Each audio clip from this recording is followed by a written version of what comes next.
Hey fam, Tasha, MAMABEAR Prepping. Welcome to the channel. Welcome back to the channel. You already know what time it is. It's hot outside. Get your drink. Pull up. Okay, so the topic we're going to get into today is actually a topic that a subscriber gave to me on comments from yesterday's video or the day before. And it was inquiring about security, right? Security of your home, defending your home. But the question was more of, you know, hey, what's some things we could do to protect our homes, secure our homes, fortify our homes during grid down? No power, no internet. Like, how do you do that? Yeah, right now you got cameras. They're connected to the internet or plugged in. They require at least power at a minimum. Yeah, there's some stuff. There is some cameras out there that you guys can get, and we're going to talk about that a little bit. But I'm about to just give you a few ideas that you could do for your house in a grid down situation. This is actual stuff that we do ourselves, and let's get into it. Okay, so just some ideas I'm throwing out, okay? First thing is solar floodlights. So any kind of floodlights in all sides of your home, right? And have them flashing on, you know, areas, dark areas of your, you know, your backyard or your patio area, whatever, any place that you think that somebody bad would want to get into and either steal something for you or can just get closer to your home without you seeing them. Just kind of walk around your property, around your apartment building, find out your danger areas. Like, we know which spots around our apartment that are either darker or are a danger zone, right? So I would be putting floodlights in those areas, okay? This is something you can do too if you have an apartment, right? You have lighting, but when the grid goes down, there's no power. If it lasts a while, you could then throw up your said solar floodlights, okay? We have plans to put some on the trees in this one little dark area. So solar floodlights, okay? The ones that are gonna be ran off of solar. They have battery ones too. If you're not planning to put them up right now and you're only planning to use them during said situation, then that could be an option too, okay? So floodlights, because you can operate them in other ways. Your windows. So with windows, there's a couple options, you guys. The point is that you're locking stuff and so that nobody can come in, okay? So you can get those dowel rods that are that you buy for like your curtain, like a curtain rod that you would buy in the store. You can go to Home Depot, you can get those. You can actually measure your windows and they'll cut them to size, and then you just bring them home and pop those in your window, okay? If you have a sliding glass door, again, you can get one of those. Either buy it the size you need or have it cut down if you need to, but that's a huge deterrent to stop people from getting in your windows. And again, it would work for grid down. This is the problem, or the problem that you're trying to face is with grid down is that you don't have electricity or Wi-Fi or different devices that you are using now to stay safe, that criminals maybe or thieves are betting on that you don't have to be able to protect your home, okay? So having the ability to still have floodlights that can come on is huge, okay? If there's no power, they're thinking, okay, lights don't come on, but if all of a sudden a solar floodlight comes on, that's important. They're looking for, of course, always stuff that is unlocked. So get your windows and doors locked and then put dowel rods into all your windows. The other thing is fortifying your door. So there's all types of stuff on the market to fortify your door. I did a video a little while ago about, can your front door be kicked in? You need to take a look at any doors you have leading into your home and figure out how you would fortify those doors. Now, when you think about grid down though, you want to think about, okay, what's your everyday fortification for those doors, right? What's real things that you're putting on there, extra locks, whatever. But then in a grid down, what you would do even extra, okay? Windows, you would put up, have some boards already cut that you could slap up and board up your windows from the inside, okay? We have that. Same thing with your windows and doors, having the ability of knowing which pieces of furniture you would move in front of different windows. For your lower level windows, you have to worry about, you know, if shit's really hit the fan, you're really trying to keep stuff out, is yes, your basic criminals, which is pretty easy to do. But then later, if there's any kind of marauders or people that are just vandalizing and breaking stuff, having the ability to keep those people out with, say, a big piece of furniture or a big wood cutout that you're going to put up on the window, okay, or against the door. Another thing is that's fairly cheap, you guys, too, is those chirpers that you can put on windows and doors. They're kind of annoying once you install them, but you can get them at the Dollar Tree. It's 2 pieces. You put one on the windows, and then when they're opened, it chirps. Same thing with the doors. Once you break the seal, it chirps and makes a noise. Okay, so just another cheap option that you could put on doors and windows, and even furthermore, depending on how big your house is. If you really were trying to lock down, you could do that on some other doors as well, interior doors, maybe to rooms that you're not using, but maybe somebody got in and you still want to fortify that another door to notify you that something's going on or somebody's in the house. All right. Next thing, so cameras. There's supposedly some cameras that are on the internet. We don't have these.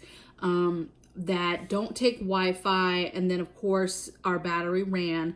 So we're gonna look into that, and once I find that, I'll let you guys know. What I plan on using is game cam. So for hunters, they use these cameras that you set up, and they're very, very easy. They're battery operated, and they only record. They're very cool because you could put them up on a tree or a wall or somewhere, and it will only record when there's some movement or whatever. And so it's in a way. Now, the only thing is, it's not hooked up to like a TV or something that you can watch, okay? But if I was curious, or I was wondering if something's going on, or wondering at night, hey, is there anybody that's been walking around my property or anything like that, or I'm seeing stuff moved around, or I'm hearing stuff, that's a camera that I could put out, and then I could check it later to confirm if there is somebody that's been on my property or trying to come onto my property, okay? So just another way that you could get eyes on somebody later. Now, another thing is, really, if something's really hit the fan, you're going to have some sort of, hopefully, network or neighborhood watch or community watch kind of started, where you and your neighbors maybe have some radios and you can talk to each other and alert to different things, and hey, you watch and tell us what's going on out your windows, and that way we get a 360. Now, I don't, it really depends on if you're talking to neighbors, who's around, but some sort of perimeter and some sort of, patrolling, if you will, is going to happen. Watches. At a minimum, we already know that, possibly we're not both sleeping. Somebody is up, looking out the windows, watching what's going around the perimeter, while the other person sleeps, okay? And that's another thing you have to think about too, is if it gets to a point where you have to actually do that, okay? The biggest thing is just, if you can button up, right? Close everything up, lock everything, have stuff ready that if you did have to put it in front of windows, you would do that. And you do that alone, and then you have your defense tools that you can employ as well. So lethal or non-lethal defense tools, if you're getting my drift, okay? Even if there's a lot of stuff that you're not really into, right? Like, let's say you're not really into lethal defense tools, there's all types of non-lethal stuff that you could get to be helpful. Matter of fact, one thing is a bullhorn. So getting a bullhorn, yes, you can yell and scream through it and maybe possibly scare somebody, but a lot of those have crazy alarms on them that, hey, you feel like somebody's in the backyard or somebody's playing around with outside a window outdoors, you could just put on the alarm and scare them off like that, okay?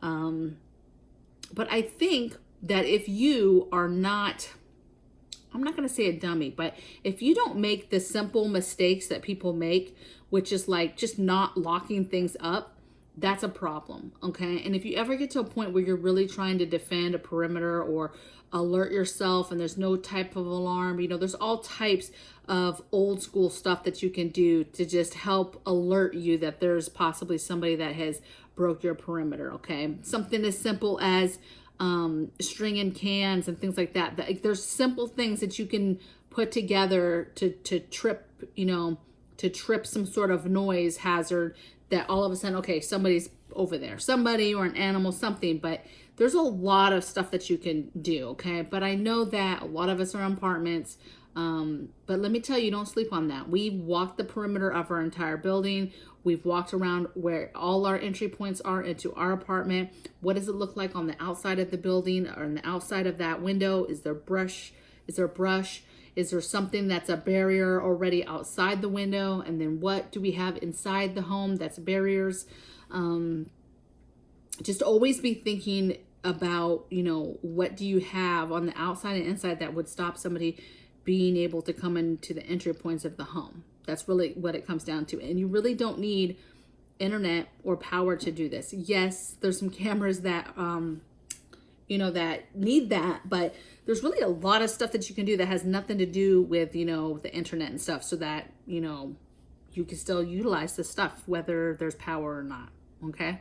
So I hope that helped you guys. Let me see.